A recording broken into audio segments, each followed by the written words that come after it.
तो फाइनली ढूंढ लिया आपने। हाँ, मुझे उम्मीद थी ढूंढ लोगे। तो आज की इस वीडियो में मैं कवर करने वाला हूँ क्लास 6 गणित अध्याय 2 की प्रश्नावली 2.2। मेरा नाम है विजय, आप देख रहे हैं सीसीएल क्लास। तो चलिए शुरू करते हैं क्वेश्चन नंबर फर्स्ट से। पहला प्रश्न हमारे पास, उपयुक्त क्रम में लगाकर योग ज्ञात कीजिए। तो हमें योग ज्ञात करना है उपयुक्त क्रम में लगाकर। तो इसका पहला भाग हमारे पास 837 जमा 208 जमा 363।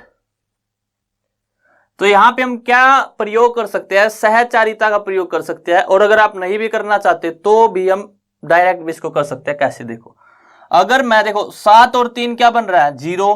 तो यानी कि अगर मैं 837 जमा 363 को पहले हल कर दूं और उसके बाद में जोड़ दूं 208, कर सकते हैं हम इसको ऐसे।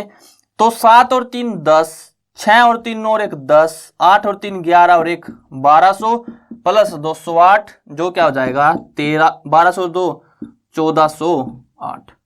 अगर आप इसको सीधे जोड़ते तो थोड़ी मुश्किल हो सकती थी, लेकिन पहले मैंने इसको और इसको जोड़ दिया और फिर बाद में इसको, तो हमारे पास आसानी से क्या आ गया इसका उत्तर। अब जैसे इसका दूसरा भाग दिया हुआ है 1962 जमा 453 जमा 1538 जमा 647।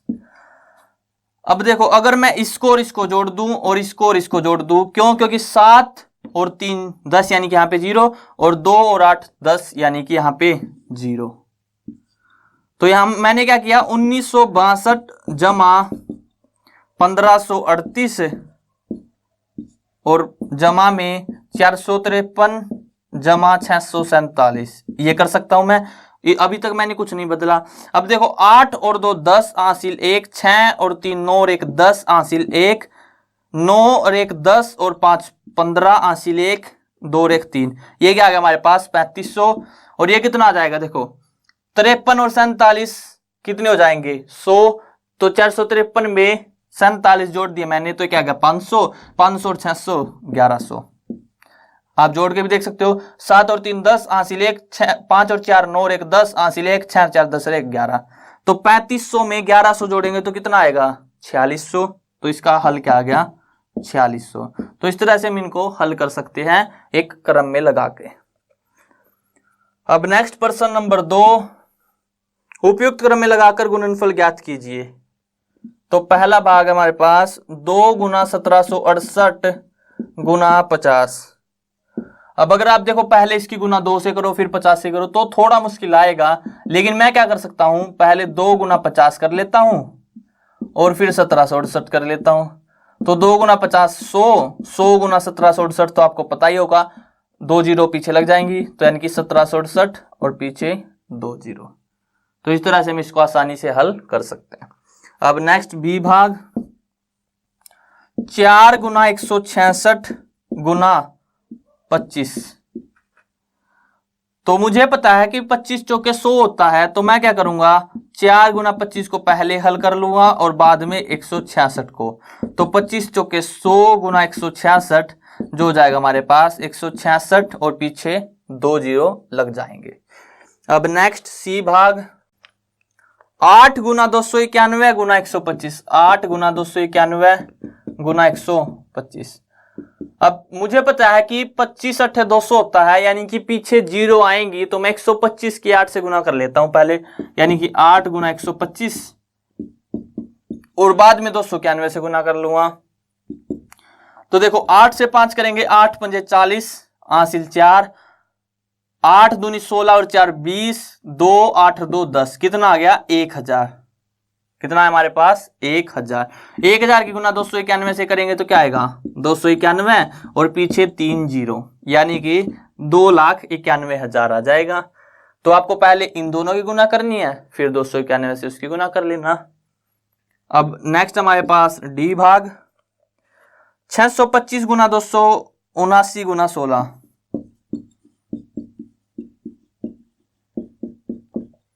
अब देखो अगर 5 की 6 से गुना करे तो 5 6 का 30, तो यानी कि हमें 625 की 16 से गुना करनी पड़ेगी। अगर देखो आप कहोगे कि सर हम इसकी और इसकी गुनाई क्यों करें, इन दोनों क्यों ना करें, क्योंकि 6 निमित 54 पीछे हमारे पास जो इकाई अंक है वो हम जहां तक हद हम 0 सोचते हैं, ताकि 0 की गुना करना क्या होता है थोड़ी आसान। तो पहले क्या करेंगे, 625 की गुना करेंगे 16 से और उसकी गुना करेंगे 279 से। अब देखो 16 का टेबल अगर आपको याद है, यानी कि 16 का पहाड़ा, तो 16 पंजे 80, 8, 16 दूनी 32 और 8 40, 4, 16 छिकम 96 और 4 100। तो यानी कि क्या है हमारे पास 10,000 आ गया। अब 10,000 की गुना 279 से करनी आसान है, यानी कि क्या आ जाएगा 279 और पीछे 4 0, यानी कि 27,90,000 आ गया हमारे पास इन तीनों का गुणनफल। अब नेक्स्ट ई भाग, 285 गुना 5 गुना 60, 285 गुना 5 गुना 60। अब आप खुद बताओ कि आप किन दो की पहले गुना करोगे। अगर मैं देखो 5 इंटू 5 कर दूं तो कितना आ जाएगा 25, यानी कि 5 की गुना फिर इससे करनी पड़ेगी, थोड़ी मुश्किल हो सकती है। लेकिन अगर मैं क्या करूं 285 गुना 5 गुना 60 कर दूं तो 6 पंजे 30, यानी कि 300, और यहां पे कितना आया 285, याद आएगा हमारे पास। तो 285 की 3 से गुना करनी है, पीछे तो 2 0 ऐसे कैसे, 3 पंजे 15 हासिल 1, 3 अठे 24 और 1 25 हासिल 2, 3 दून 6 और 2 8, यानी कि कितना आ गया 85,500 आ गया। तो इस तरह से हम इनकी गुना कर सकते हैं। अब इसका आखिरी भाग, भाग नंबर एफ। देखो एफ भाग में क्या है, 125 गुना 40 गुना 8 गुना 25। तो हमने गुना की थी, मुझे लगता है 125 की 8 से गुना की थी हमने अभी अभी शायद। तो 8 पंजे 40, 4 12 अठे 96 और 400, हाँ की थी मैंने। 125 की 8 से गुना की थी तो क्या आया था 1000। तो यहां से मैंने 125 की और 8 की गुना कर दी। अब 40 की और 25 की गुना कर लेते हैं, 25 चौके 100 और 1 0 पीछे, यानी कि 25 की 40 से गुना करोगे तो क्या आएगा 1000। और यहां पे भी क्या आया 1000, 1000 का स्क्वायर, यानी कि 1000 गुना 1000 जो क्या हो जाएगा 3 और 3 6 0 आ जाएंगी। तो ये आ जाएगा हमारे पास 10 लाख क्या आ गया इसका उत्तर। अब नेक्स्ट प्रश्न नंबर 3,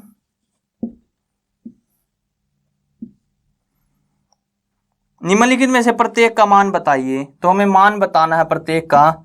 297 गुना 17 जमा 297 गुना 3।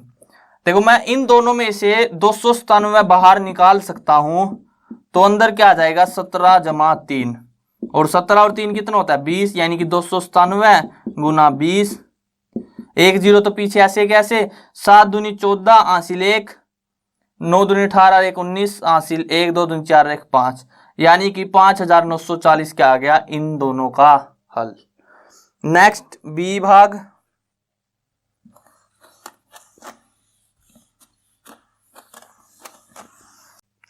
बी भाग है हमारे पास 54,279 गुना में 92 जमा में 8 गुना में 54,279। तो यहां से क्या करेंगे 54,279 कॉमन, यानी कि बाहर निकाल लिया, तो 92 प्लस 8, 92 और 8 कितना होता है 100, यानी कि 54,279 गुना 100 जो आ गया हमारे पास 54,279 0 0, यानी कि 54,27,900 क्या आ गया इसका हल। सी भाग 81,265 गुना 169 माइनस 81,265 गुना 69।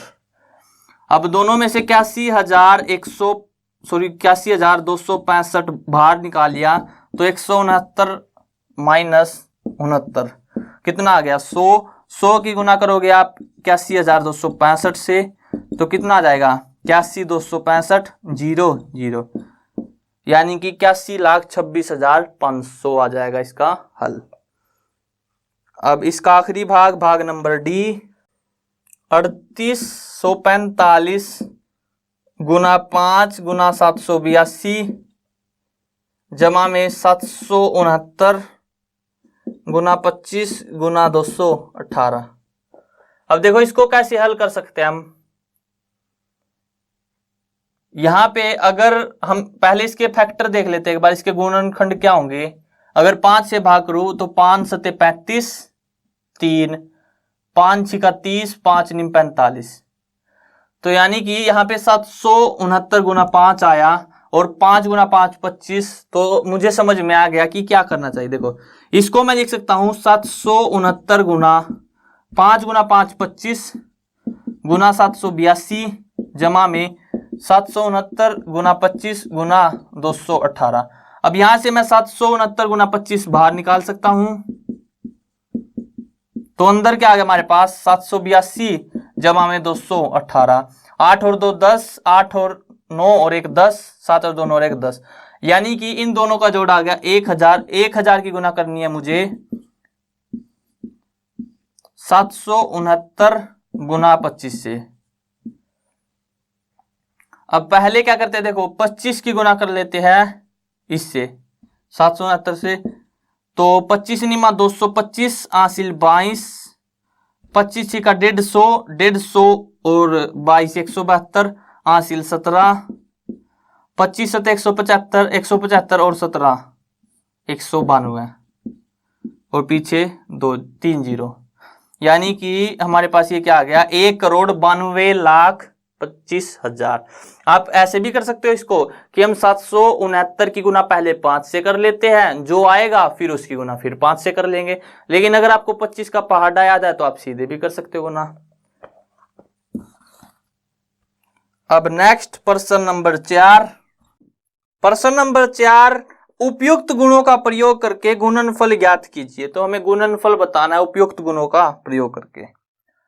तो पहला भाग है 738 गुना में 103। तो हम क्या प्रयोग कर सकते हैं यहाँ पे 738 गुना में 103 को क्या लिख सकते हैं 100 प्लस 3, ये लिख सकते हैं। अब पहले इसकी गुना 100 से कर लेते हैं और फिर इसकी गुना 3 से। तो यानी कि क्या आ गया 7 3 8 और 00 जमा में यहाँ पे 3 8 24, 2 3 3 और 2 11, 1 7 21 और 1 22। अगर इनको जोड़ेंगे तो 14 8 2 10, 3 2 5 और 1 6, यानी कि 76,014 क्या आ गया इन दोनों का गुणनफल। अगर आप डायरेक्ट गुना करते इनकी तो थोड़ा लॉन्ग प्रोसेस हो जाता, लेकिन यहाँ पे हमने क्या प्रयोग किया, हमने प्रयोग किया वितरण का। वितरण का प्रयोग करके क्या किया 103 को लिख सकते हैं 100 प्लस 3, फिर इनके अलग अलग गुना कर दी। नेक्स्ट बी भाग 854 गुना 102। इसकी गुना आप खुद कर लेना, मैं बता देता हूं कैसे करनी है। 854 गुना 100 प्लस 2, यानी कि 854 और इसकी गुना 100 से प्लस 854 की गुना 2 से करेंगे। 4 दूनी 8, 5 दूनी 10, 8 दूनी 16 17। तो यहाँ पे 85,400 में आपको 1708 जोड़ने हैं, ये आप खुद जोड़ सकते हो। अब नेक्स्ट सी भाग 258 1008, यानी कि 258 की गुना करनी है 1008 से। तो 258 1008 को क्या लिख सकते हैं 1000 प्लस 8। 1000 की गुना करेंगे तो 258 गुना 1000 जमा में 258 गुना 8। तो यहां पे आ जाएगा 258 और 3 जीरो। इसको आप फर्दर बाद में भी लिख सकते हो क्या 258 गुना 10 माइनस 2, ऐसे भी कर सकते हो। लेकिन इसकी कुछ जरूरत नहीं है खास, क्योंकि हम 8 से गुना कर सकते हैं। 88 64 6 8 5 या फिर 25 8 200 और 6 206, ऐसे भी कर सकते हैं हम गुना। तो अब बस जोड़ लो इनको, तो 25,000 8,000 और 2,000। देखो यहाँ पे हमारे पास 2,58,000 है, तो इसमें अगर 2,064 जोड़ेंगे तो जोड़ लेते हैं, यहाँ पे जोड़ लेते हैं। तो 4 6 0 8 और 2 10, 5 और 1 6, यानी कि 2,60,064 क्या आ गया इसका उत्तर। इसका आखिरी भाग है डी भाग, 1005 गुना 168। इसकी गुना भी आप खुद ट्राई करोगे, मैं बता देता हूं कैसे करेंगे। 1005 गुना 1000 जमा में 5, बस पहले आप इसके 1000 से गुना कर लेना, फिर 5 से, और फिर इन दोनों को जोड़ देना, आसान है। अब नेक्स्ट है प्रश्न नंबर 5। प्रश्न 5 है, किसी टैक्सी ड्राइवर ने अपनी गाड़ी को पेट्रोल टंकी में, यानी कि अपनी गाड़ी की, जो उसकी गाड़ी की पेट्रोल टैंक है, उसमें सोमवार को 40 लीटर पेट्रोल भरवाया। तो सोमवार को उसने 40 लीटर पेट्रोल भरवाया। अगले दिन उसने टंकी में 50 लीटर पेट्रोल भरवाया, यानी कि मंगलवार को 50 लीटर पेट्रोल भरवाया। यदि पेट्रोल का मूल्य 44 रुपए प्रति लीटर है, 1 लीटर पेट्रोल का मूल्य है 44 रुपए,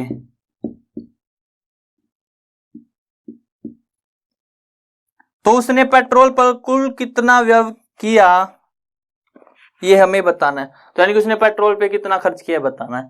तो यानी कि हम क्या कर सकते हैं, कुल व्यय जो पेट्रोल पे किया गया वो कितना होगा, 40 गुना 44 जमा में 50 गुना 44, यानी कि यहां से आप दोनों जगह से 44 बाहर निकाल सकते हो। तो क्या आ गया, 40 प्लस 50, 40 और 50 कितना होता है, 90। तो ये कितना आ गया, 90। 0 9 चौके 36, 3 9 चौके 36 और 3 39, यानी कि उसने 3960 रुपये खर्च किए पेट्रोल पे। या फिर पहले आप दोनों दिनों का पेट्रोल जोड़ लेते, 40 और 50 यानी कि 90 लीटर आ जाता। 90 लीटर की गुना कर देते हम 44 से, जो हमने यहां पे भी की, तो क्या आ गया, 3960 रुपये। अब प्रश्न नंबर 6 है हमारे पास, कोई दूध वाला एक होटल को सुबह 32 लीटर दूध देता है, 32 लीटर दूध प्रोवाइड करवाता है, यानी कि दूध देता है दूध वाला होटल को, और शाम को 68 लीटर दूध देता है। ये सुबह और ये शाम को। यदि दूध का मूल्य 15 रुपये प्रति लीटर है, तो दूध वाले को प्रतिदिन कितनी धनराशि प्राप्त होती है। दूध का मूल्य है 15 रुपये प्रति लीटर। तो पहले हम निकाल लेते हैं, कुल दूध निकाल सकते हैं हम, कितना हो जाएगा, 32 जमा में 68, 8 और 2 10, 6 3 और 1 10, 100। तो कुल दूध आ गया 100 लीटर। तो 1 लीटर दूध का मूल्य कितना आया, 15 रुपये, और 100 लीटर दूध का मूल्य कितना आ जाएगा, 100 गुना 15, यानी कि 1500 रुपये। यह आ गया इसका उत्तर। अब आज का आखिरी प्रश्न है प्रश्न नंबर 7। निम्न को सुमेलित कीजिए। तो हमें सुमेलित करना, पहला भाग है 425 गुना 136 बराबर है 425 गुना 100 प्लस 6 प्लस 30। तो ये हमारे पास किसका प्रयोग किया हमने, सहचारिता का। किसका प्रयोग किया, सहचारिता। तो इसके लिए हमें दिया हुआ है योग का गुणन का वितरण। तो यहां पे देखो सहचारिता नहीं दिया हुआ, हमें दिया हुआ है योग पर गुणन का वितरण। तो इसके लिए जो सी है वो क्या हो जाएगा, सही। अब दूसरा देख लेते हैं, 2 गुना 50, 2 गुना 49 गुना 50 बराबर है 2 गुना 50 गुना 49 के। और तीसरा हमारे पास 80 प्लस 2005 प्लस 20 बराबर है 80 प्लस 2005 प्लस 20 के। तो देखो यहां पे हमारे पास दिया हुआ है 80 प्लस 2005 प्लस 20 बराबर 80 प्लस 2005 प्लस 20 के। यहां पे 20 पहले दिया हुआ है, तो यहां पे आप बताओ कि हमने किसका प्रयोग किया है। यहां पे हमने प्रयोग किया है क्रम विनिमयता, और यहां पे भी क्रम विनिमयता का प्रयोग किया गया है। क्रम विनिमयता कौन सी, योग वाली। और यहाँ पे क्रम विनिमयता गुना वाली। तो मिलान कर सकते हैं हम कि जो थर्ड है उसके लिए क्या होगा, योग के लिए क्रम विनिमयता, जो कि है बी ऑप्शन। तो जो तीसरा भाग है उसके लिए बी क्या है, सही। और दूसरे के लिए गुणन की क्रम विनिमयता यानी कि ए सही। तो पहले के लिए क्या बच गया हमारे पास, सी, योग पर गुणन का वितरण। यहाँ पे योग पर क्या है, गुणन का वितरण किया हुआ है। तो यहाँ पे वीडियो एंड करते हैं। आई होप आपको क्लियर हो गया होगा। अगर वीडियो पसंद आए तो वीडियो को लाइक करना, और अगर चैनल पे नए हो तो चैनल को सब्सक्राइब कर लेना।